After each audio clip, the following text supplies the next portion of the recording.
An interesting drawing exercise is to start with a blank page and a nearly blank brain and just see what turns up, which is what I did with this sketch. In other words, most of what you see in this video only appeared in my brain a few moments before I drew it, which is a good way to end up with stuff you might not otherwise think of. It's also a good way to end up with pointless rubbish you never show anyone, but either way the process can be fun, which is why a lot of artists do it. Now I usually start with a rough drawing in blue pencil, which is where I figure out the basic problems of the picture before moving on to better paper.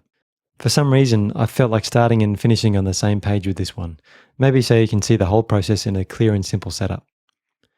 I admit I did have a basic plan to get on with. I'd flipped through an old sketchbook or two and found a couple of drawings that each involved a big round object trying to swallow a smaller object. Part of my strange brain must think it looks cool or something, but that's what I had in mind when I started the sketch. Beyond that, I didn't really know where I'd end up. As you've already seen, I started with very light, basic shapes to get the proportions and so on figured out. I'm not 100% sure why I made the larger shape a bird, since I wasn't really aware of what I was thinking at all at the time, but it was probably just to avoid a plain sphere by making one end of it pointy, which became the bird's beak.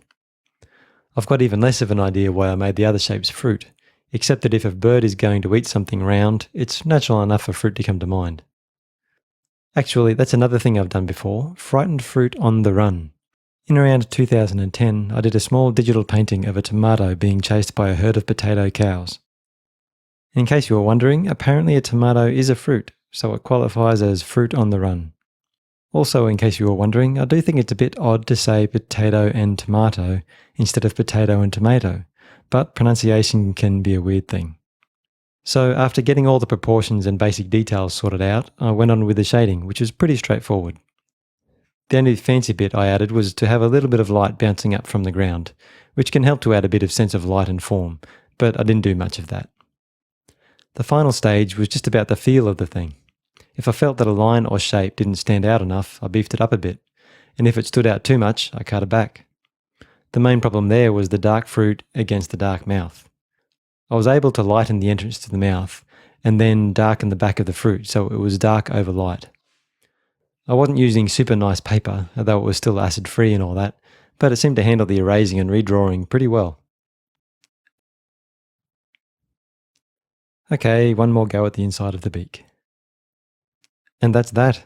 I do like drawing something silly once in a while, and this is pretty silly. It's not that hard to start off with a blank page and a blank brain, especially if you have low expectations, so if you haven't given it a go, well, why not give it a go?